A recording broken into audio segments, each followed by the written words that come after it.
नमस्कार, स्वागत है आपका। मैं हूं आपके साथ अभितोष सिंह। तो कोरोना से लड़ाई अभी भी हमारी जारी है और आपको बता दें कि देश के बहुत से हिस्सों में आज भी कोरोना के खिलाफ जो जंग लड़ी जा रही है उसमें कई ऐसे मॉडल हैं जो बहुत ज्यादा सफल रहे। बात करें छत्तीसगढ़ की तो यहां भी धीरे धीरे कोरोना पेशेंट्स कम आ रहे हैं, लेकिन यहां के बेमेतरा में किस तरीके के मॉडल को अपनाया गया कि वहां पर कोरोना संक्रमण में कमी आई है, इसी पर बातचीत करने के लिए मेरे साथ अभी थोड़ी देर में जुड़ेंगे बेमेतरा के कलेक्टर शिव अनंत तायल जी, और वो बताएंगे कि किस मॉडल पर उन्होंने काम किया वहां पर और क्या वजह है कि वहां पर संक्रमण की जो दर है वो धीरे धीरे कम हो रही है। तो प्रशासन का उपाय क्या है, प्रशासनिक तरीका क्या है, वो हम उनसे जानेंगे। तो कुछ देर में जुड़ेंगे बेमेतरा के कलेक्टर शिव अनंत तायल जी, तो उनसे हम बातचीत करेंगे। लेकिन उससे पहले बता दें कि बेमेतरा में किस तरीके से ये लड़ाई लड़ी जा रही है। छत्तीसगढ़ का ये बेमेतरा जिला, जहां पर शहर गांव हर जगह कोरोना से जो जंग है वो अब भी जारी है। तो खुद वहां पर टीकाकरण केंद्रों का निरीक्षण वहां के कलेक्टर कर रहे हैं। शिव अनंत तायल जी हमारे साथ जुड़ गए हैं। सर, बहुत बहुत आपका स्वागत है। और सबसे पहले ये जानना चाहेंगे कि किस मॉडल पर आप काम कर रहे हैं, क्या वो मॉडल है जिसकी वजह से वहां पर रफ्तार पर काफी हद तक काबू पा लिया गया। नमस्कार सबको।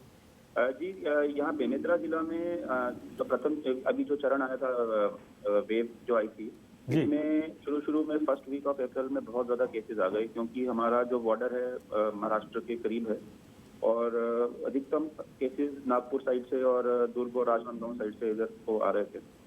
तो अचानक से जब केसेस बढ़े तो हमारी जो एक्सपर्ट टीम है, हमने अपने डॉक्टर्स को, हमारे जितने भी जनप्रतिनिधि हैं, हमारे जितने भी सीनियर हमारे जो यहाँ के प्रशासन के लोग हैं, हमने एक मीटिंग करी और हमने उस कंट्रोल करने का जो प्लान बनाया था उसके 3 पहलू थे।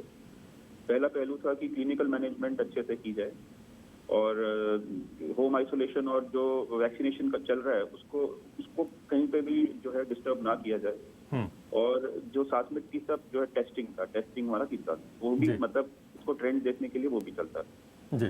तो तीनों के अंदर फिर हमने डेडिकेटेड टीम्स लगाई थी। सबसे इम्पोर्टेंट क्लिनिकल मैनेजमेंट की टीम थी और क्लिनिकल मैनेजमेंट जी। लगता है संपर्क टूट गया है। तो आपने सुना और दर्शकों को बता दें कि किस तरीके से साझा वहां पर शिव अनंत तायल जी ने किया कि किस तरीके से वहां पर काम किया जा रहा है और क्या वजह है कि वो काम वहां पर कारगर साबित हो रहा है। यही वजह है कि बेमेतरा मॉडल की चर्चा की जा रही है। कोरोना संक्रमण के हालात किस तरीके से हैं, वहां पर तैयारियां क्या हो रही हैं, इस पर लगातार हम बातचीत कर रहे हैं। वहां पर कई जगह कोविड हॉस्पिटल्स बनाए गए हैं, कोविड सेंटर्स बनाए गए हैं, वैक्सीनेशन सेंटर बनाए गए हैं। कोरोना के बेमेतरा में अब तक 18,000 से ज्यादा केसेस आ गए हैं। तो शिव अनंत जी हमारे साथ जुड़े हुए हैं। सर, ये बताइए कि वहां पर सबसे बड़ी चुनौती क्या रही आपके सामने, शहर या गांव के लोगों को समझाना? देखिए, इस बार जो जैसे पिछले साल जब कोरोना आया था तब थोड़ा सा लोगों में एकदम उनको समझाने में थोड़ी दिक्कत हुई थी, परंतु इस बार जो है लोगों ने बहुत सहयोग किया। लोगों को खुद से लोगों ने सुझाव दिए, खुद से यहाँ के व्यापारियों ने खुद से लॉकडाउन की मांग की। हाँ। और जब हमने इवन हमारे पास जैसे बीच में एकदम जब प्रेशर बहुत बढ़ गया था तो बेड की, रेमडेसिविर की, ऑक्सीजन की जब थोड़ी बहुत शॉर्टेज आ रही थी, हमने वैसे काफी प्लानिंग करी हुई थी, बट फिर भी लोड इतना बढ़ गया था कि शॉर्टेज आ रही है। तो लोगों ने प्रायोरिटाइज करने के लिए लोग खुद से सामने आ रहे थे और काफी केसेस ऐसे भी थे कि जहाँ पर ज्यादा सीरियस पेशेंट के लिए लोगों ने अपने बिस्तर तक खाली कर दिए हॉस्पिटल में। तो यहाँ पे जो हमें कम्युनिटी सपोर्ट मिला, मैं उसके लिए यहाँ की जनता की तरफ बहुत आभार व्यक्त करता हूँ। तो ये एक टीम वर्क था। और परंतु सबसे बड़ी सफलता हमें इस बात की मिली कि जब पिछली वेव थी तो हमारे जो एक्सपर्ट्स थे, हमारे डॉक्टर्स थे, उनके आग्रह पर हमने यहाँ पर डिसेंट्रलाइज्ड कोविड सेंटर्स पहले से ही तैयार रखे थे। हमारे हर एक ब्लॉक में हमने ऑक्सीजन वाले बेड लगभग 7 जगह पे जिले के विभिन्न स्थानों पर बना कर रखे हुए थे, ताकि जब फुल वेव आई तब लोगों ने सिर्फ डिस्ट्रिक्ट हॉस्पिटल पर हमारा प्रेशर जो था वो कंट्रोलेबल था और जो ब्लॉक हॉस्पिटल्स थे उसमें भी काफी लोगों का हमने उपचार किया। तो इस चीज से हमें काफी पर जो है सहायता मिली। जी सर, वहाँ टेस्टिंग की किस तरीके से व्यवस्था की गई, क्योंकि शुरुआती दौर में अचानक से मामले जब बहुत ज्यादा बढ़ गए थे तो टेस्टिंग भी बहुत ज्यादा बढ़ानी पड़ी होगी। और किस तरीके से उसकी व्यवस्था की गई और गांव में कैसे लोगों को समझाया गया कि वो टेस्टिंग कराने के लिए सामने आए? देखिए, जब फरवरी मार्च में ये स्थिति थी कि जैसे हमारा टेस्टिंग का दर लगभग पिछले 6 महीने से कांस्टेंट रहा है। हम 10 लाख अब जो हमारे जिले की आबादी है उसके विरुद्ध हम रोज 1000 से 1200 टेस्ट करते हैं। तो जनवरी फरवरी में ये स्थिति बन गई थी कि बुलाने पर लोग नहीं आते थे और हमारे पास मतलब एक्स्ट्रा टेस्टिंग के किट्स बचे रह जाते थे और हमारी टीम गांव-गांव जाती थी, फिर भी लोग मतलब टेस्टिंग कराने से हेजिटेट होते थे। बट जब कोरोना फैलना शुरू हुआ तो हमारी किट्स कम पड़ गई और क्योंकि गांव के गांव प्रभावित निकलने शुरू हुए थे और टेस्टिंग की मांग खुद से लोगों की तरफ से बहुत आई और अभी भी क्या टेस्टिंग हमारी लगभग 1000-1200 चल ही रही है। कभी कभी हम 1500 तक भी टेस्ट कर देते हैं दिन में। और उससे हमें ट्रेंड पता चल जाता है कि किस प्रकार से ट्रेंड है। और जो पॉजिटिविटी रेट जिसको कहा जाता है, तो पॉजिटिविटी रेट होता है कि 1000 सैंपल से मान लीजिए 400 सैंपल पॉजिटिव आए तो 40% के लगभग हम अंदाजे से पॉजिटिविटी रेट कहते हैं। तो ये मिडल ऑफ अप्रैल 20 अप्रैल के आसपास ये हमारा 40-45% तक पहुंच गया था और अभी ये वापिस से 2-3% पर आ गया है। तो ये एक हमारे लिए बहुत बड़ी रिलीफ है हमारे जिले के लिए कि जो संक्रमण दर है बहुत कम हुआ है। बिल्कुल सर, जो पहली लहर थी कोरोना की फर्स्ट फेज से और ये जो दूसरी लहर आई है, इसमें क्या बहुत बड़ा फर्क इस बार आपको देखने को मिला? क्या मुश्किलें पेश आई इस बार? जी, निश्चित रूप से एक ओवरऑल जो डिफरेंस है वो काफी इसमें दिख रहा है। जैसे पिछले साल जो कोरोना आया था, जब सितंबर अक्टूबर में जब पूरी लहर थी, उस टाइम पे जो डेथ हो रही थी वो जैसे हमारे जिले में एवरेज पे 1 या 2 डेथ एक दिन में हो रही थी, अधिकतम 3 डेथ। और वो डेथ भी ऐसे लोगों की हो रही थी जो अदरवाइज काफी मतलब अनवेल रहते थे, जैसे किन्हीं को बहुत डायबिटीज था या किन्हीं को बहुत एनीमिया था या इस प्रकार से। परंतु इस साल ऐसा नहीं था। या पहले ओल्ड एज अधिकतम पेशेंट की थी 60+ कैटेगरी में, परंतु इस साल ऐसा नहीं था। इस साल जो युवा वर्ग थे, हमने स्टैटिस्टिक्स आंकड़े भी देखे तो 35 से 55 वर्ष के जो ग्रुप में हमारी लगभग 65% डेथ हुई और अधिकतम लोग इसमें से अमूमन स्वस्थ लोग थे जिनको कहीं से वायरस अफेक्ट किया और बहुत जल्दी वो 3-4 दिन के अंदर अंदर ही उनकी स्थिति बेहद मतलब नाजुक हो गई और फिर कईयों को हम नहीं बचा। जी, तो ये सबसे बड़ा अंतर हमने दोनों फेज में जो है ऑब्जर्व किया। बिल्कुल सर, जैसा कि जानकारी ये है कि गांव-गांव जाकर वहां टेस्टिंग करनी पड़ी, तो सर वहां पर जो गांव वाले जो लोग थे, ग्रामीण क्षेत्र जो था, वहां पर क्या किसी तरीके का विरोध हुआ या किस तरीके की स्ट्रेटजी आपने अपनाई? क्या वहां के जो प्रधान थे, मुखिया थे, उनसे पहले बातचीत की गई? क्योंकि ग्रामीण क्षेत्र में अभी भी बहुत सी स्थिति नाजुक बनी हुई है, खासतौर पर अगर बात करें टेस्टिंग को लेकर, अगर बात करें वैक्सीनेशन को लेकर। जी जी, नहीं, आप बिल्कुल सही बोल रहे हैं।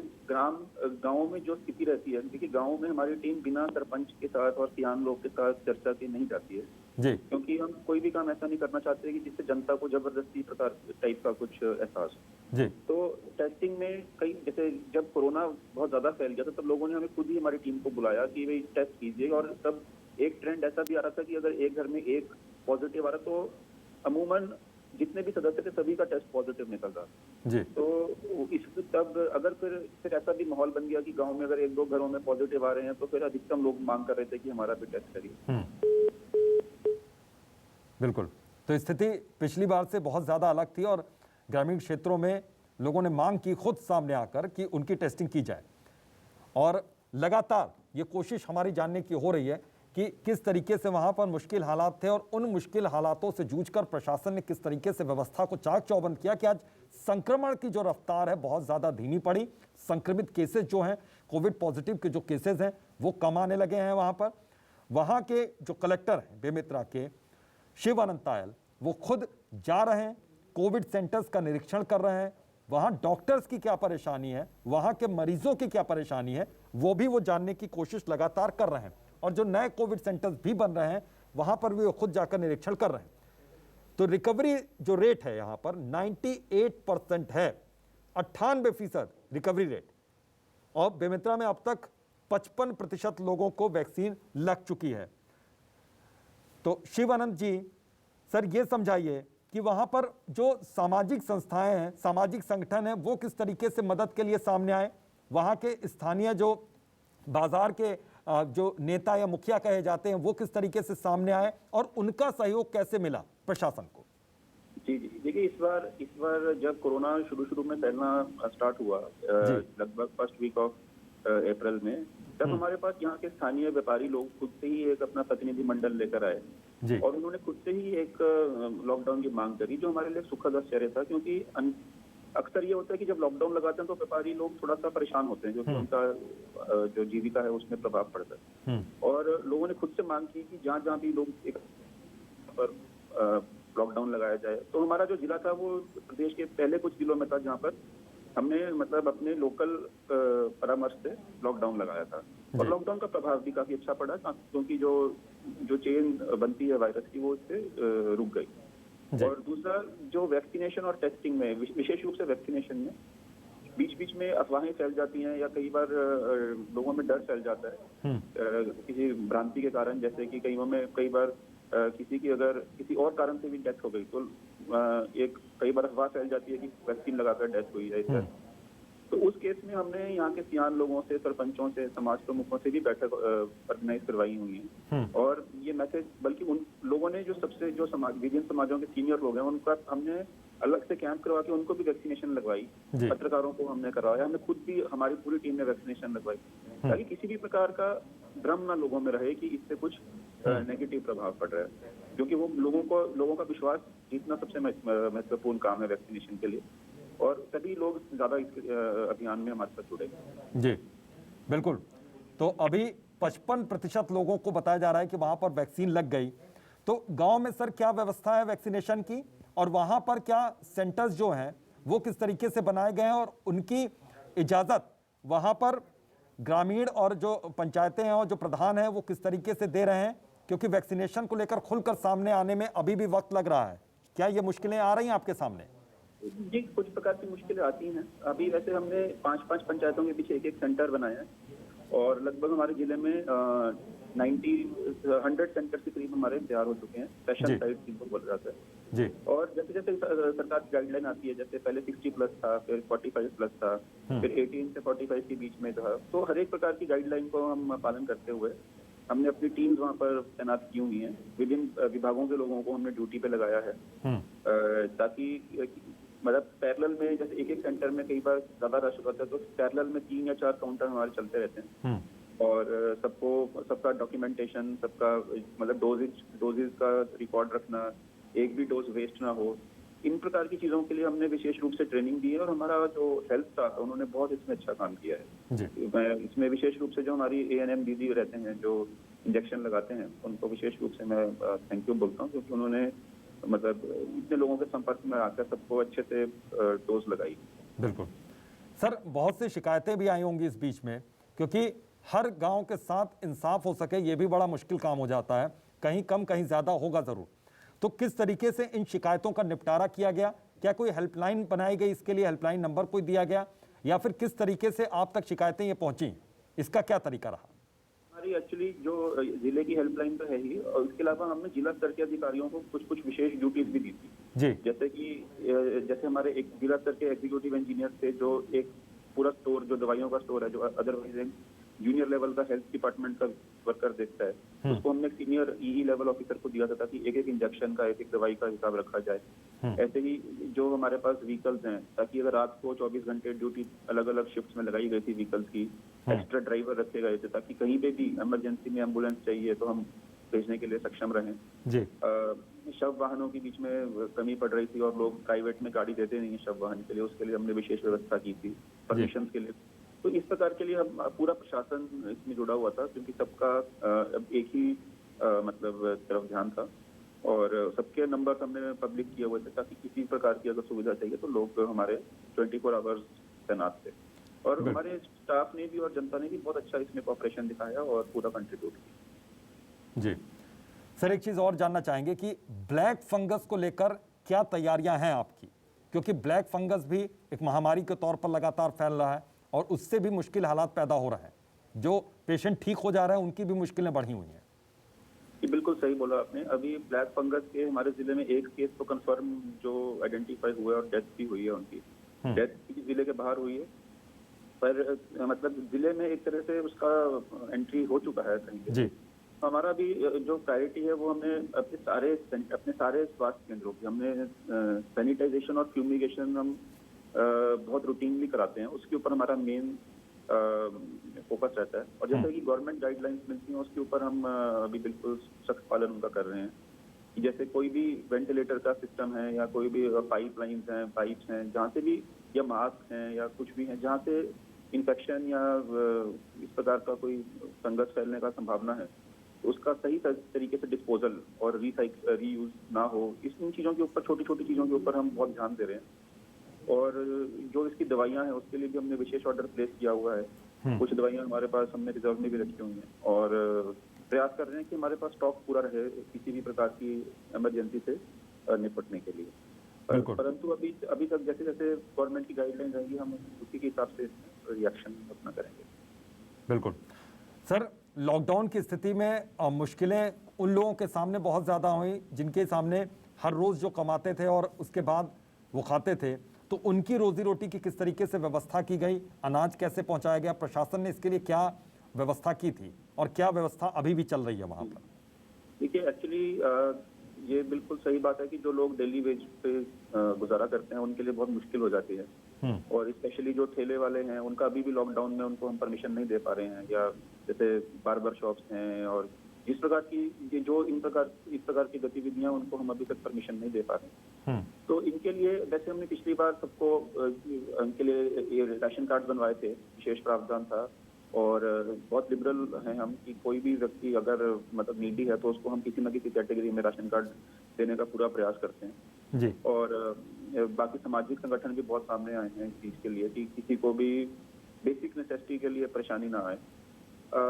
और हम प्रयास कर रहे हैं कि चरणबद्ध तरीके से जैसे ये छोटे जो व्यवसायी हैं इनको भी किसी न किसी प्रकार से अलाउ किया जाए, एक उसके लिए भी हमें कार्य योजना बना रहे हैं जी। बेशक मतलब सबको एक साथ ना करते हुए कुछ अगर एक दिन में ऑल्टरनेट डे पे इस प्रकार से कोई व्यवस्था बने तो उसके ऊपर विचार किया जाए। जी सर, लॉकडाउन की स्थिति में बहुत से लोग हैं, अधिकतर लोग आपने कहा कि लोग मान रहे थे, लेकिन जब शुरुआत में लॉकडाउन इस बार लगा होगा दूसरे फेज में, तो बहुत से लोग ऐसे भी होंगे जो शायद साथ न दे रहे हो प्रशासन का, जो शायद इस बात से इत्तेफाक न रखते हो कि लॉकडाउन उनके हक में है।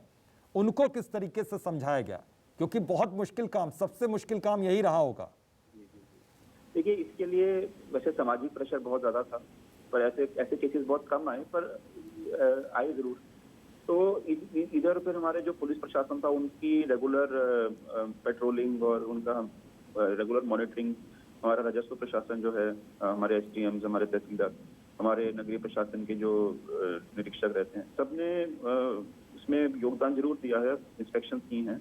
और जहाँ जहाँ पर भी हमें कमी लगी है, जहाँ जहाँ पर भी हमें लगा कि लोग पालन नहीं कर रहे तो उनका चालान भी काटा। और जो मास्क नहीं पहन रहे उनके लिए भी गवर्नमेंट ने कड़ी गाइडलाइन जारी की थी और उसका रिव्यू भी हमारा स्टेट गवर्नमेंट लेवल पे होता था। तो जो एनफोर्समेंट सिस्टम है उसको भी हमने अपनी तरफ से पूरा स्ट्रिक्ट रखा है। जी सर, शुरुआत में आइसोलेशन सेंटर्स की भी बड़ी संख्या में ज़रूरत पड़ी होगी, तो गांव में क्या व्यवस्था किस तरीके से की गई होगी आइसोलेशन सेंटर्स की? क्योंकि वहां पर एक ही परिवार अगर है और एक परिवार का अगर एक सदस्य कोरोना पॉजिटिव आ गया तो उसको किस तरीके से आइसोलेट किया गया, उसको किस तरीके से समझाया गया, तो सेंटर्स कैसे बनाए गए, कितने गाँव में कितने सेंटर्स थे, उसके लिए क्या शुरुआत में किया गया?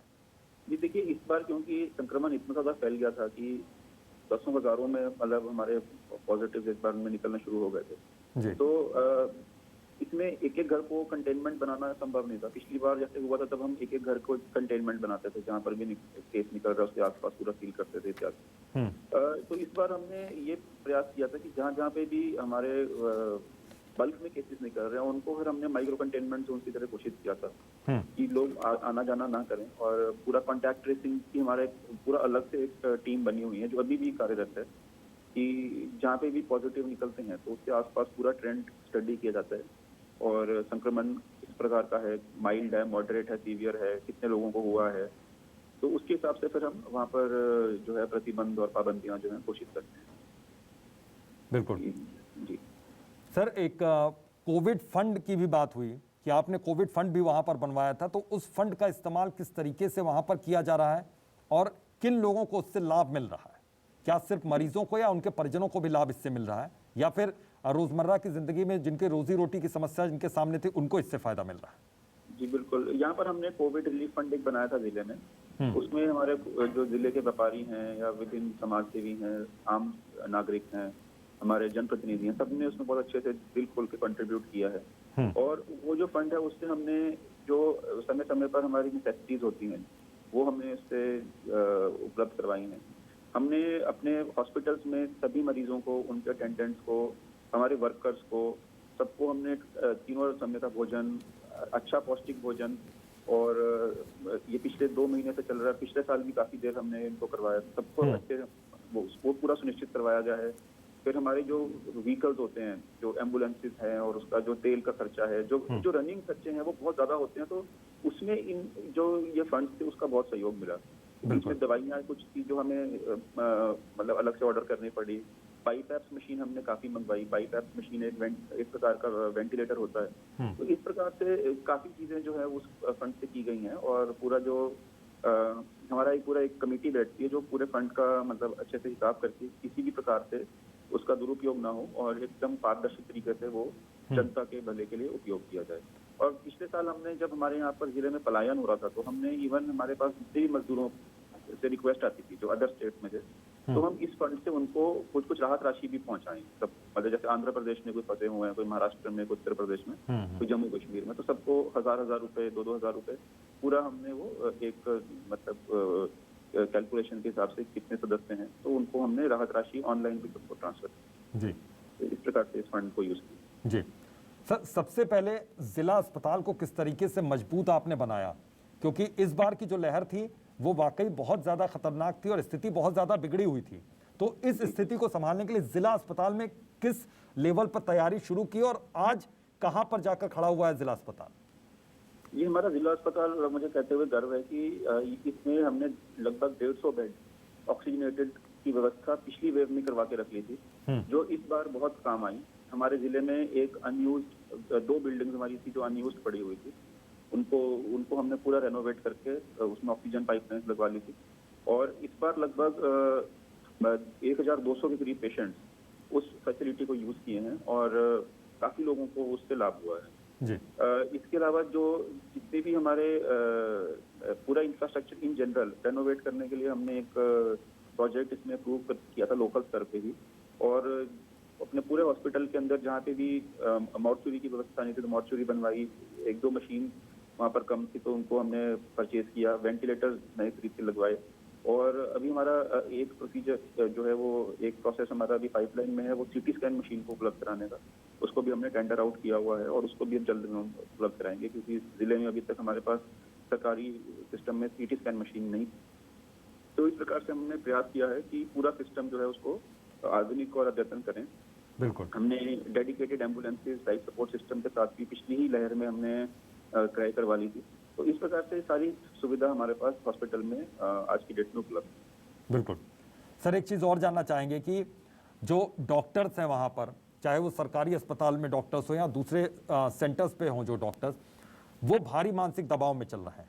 इसके अलावा प्रशासनिक अधिकारी और कर्मचारी भी भारी मानसिक दबाव में इस वक्त गुजर रहे हैं, तो उस मानसिक दबाव को कम करने के लिए किस तरीके से आपकी ओर से कोशिश की जा रही है, प्रशासन की ओर से कोशिश की जा रही है, क्या किसी तरीके की काउंसलिंग की जा रही है? जी ये बात बिल्कुल सच है। हमारे जो फ्रंटलाइन वर्कर्स हैं जो कि पिछले 1.5 साल से वो काफी ज्यादा बर्नआउट हो गए हैं और इतनी मतलब ट्रेजेडी और बीमारी के बीच में उन्होंने काम किया है, तो उनका मनोबल बढ़ाने के लिए हमने ये प्रयास जरूर किया है कि किसी के ऊपर भी हम मतलब एकदम मतलब सबको एक साथ हम टीम की तरह काम करते हैं। कहीं पे भी हम ये मतलब किसी को बुरा ना लगे या किसी को हम एडिशनल प्रेशर ना बनाएं, या किसी सबकी जो बेसिक रिक्वायरमेंट्स हैं उनका ध्यान रखें, सबकी प्रोटेक्शन इत्यादि सब सुविधा रहे, तो वो सब इंश्योर करते हैं, तो उससे लोग थोड़ा सा सेटिस्फाइड रहते हैं। और हमारा प्रयास ये भी है कि अगर किसी को एक्स्ट्रा हेल्प की जरूरत है तो हमने एक विजिटिंग साइकेट्रिस्ट की भी यहाँ पर हमने हेल्प ली हुई है हमारे डिस्ट्रिक्ट हॉस्पिटल, OPD उसको हमने स्टार्ट करवाया है। तो वो फैसिलिटी भी काउंसलिंग की हमारे पास, प्रोफेशनल गाइडेंस की भी उपलब्ध है। तो जिनको भी चाहिए होता तो 1-on-1 हमारे पास काउंसलर भी मेंटल हेल्थ इश्यूज के लिए हमने यहाँ पे उनको रखा हुआ है।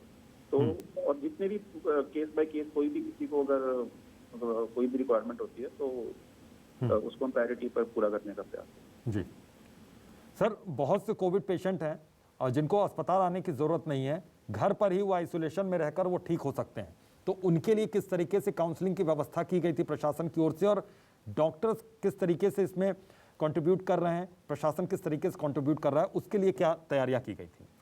देखिए, जब भी पेशेंट आइडेंटिफाई होता है तो हम उसको 3 में से एक श्रेणी में डालते हैं, माइल्ड, मॉडरेट या सीवियर। तो यदि माइल्ड पेशेंट है तो उसको हम होम आइसोलेशन रिकमेंड करते हैं, हम मतलब डॉक्टर जो प्रोफेशनल गाइडेंस के अंदर, और उनको एक हम मेडिसिन किट देते हैं और इसमें सारी प्रकार की दवाइयाँ रहती हैं जो उनको लेनी चाहिए, और उनका जो डे टू डे स्थिति है वाइटल पैरामीटर्स की, उसको हम फोन पे मॉनिटर करते हैं। हमारे जो ब्लॉक लेवल ऑफिसर्स हैं उन्होंने अपनी एक सिस्टम वहाँ पे डेवलप किया हुआ। इसके अलावा जो मॉडरेट वाले होते हैं, मॉडरेट वाले टेम्परेरी हमारे ऑब्जर्वेशन में रहते हैं। ये वैसे केसेस होते हैं जिनको सीवियर होने की संभावना होती है या जिनको कोमॉर्बिडिटी होती है। तो यदि वो रिकवर होते हैं तो उनको हम माइल्ड में काउंट करके उनको होम आइसोलेशन में रेफर कर देते हैं। यदि उनकी स्थिति खराब होती है तो उनको हम सीवियर में गिनते हैं। और जो सीवियर पेशेंट्स हैं उनके लिए फिर हमारे जो 600 बेड हमने जो तैयार किए हुए हैं, जिसमें हर प्रकार की फैसिलिटी, ऑक्सीजनेशन से लेकर मतलब जो भी एक तरह से इंटेंसिव केयर की फैसिलिटी है, तो उसमें हम उनको रखते हैं। तो ये 3 प्रकार के हमारी सुविधाएं यहाँ पर हैं। तो उसका भी पूरा प्रोटोकॉल जो है वो गवर्नमेंट और ICMR की गाइडलाइन के हिसाब से हम फॉलो करते हैं। जी सर, बहुत बहुत शुक्रिया अपना कीमती वक्त देने के लिए, और दर्शकों को भी ये समझ में आ गया होगा कि किस तरीके से प्रशासन काम करता है और किस मानसिक दबाव के बीच में वो किस तरीके की व्यवस्थाएं आपके लिए करता है। तो वैक्सीनेशन सभी लोग करवाएं, और ये कोरोना से जो लड़ाई हमारी है वो लगातार जारी है, और इससे जीतेंगे हम तभी जब हम सारे नियमों का पालन करेंगे।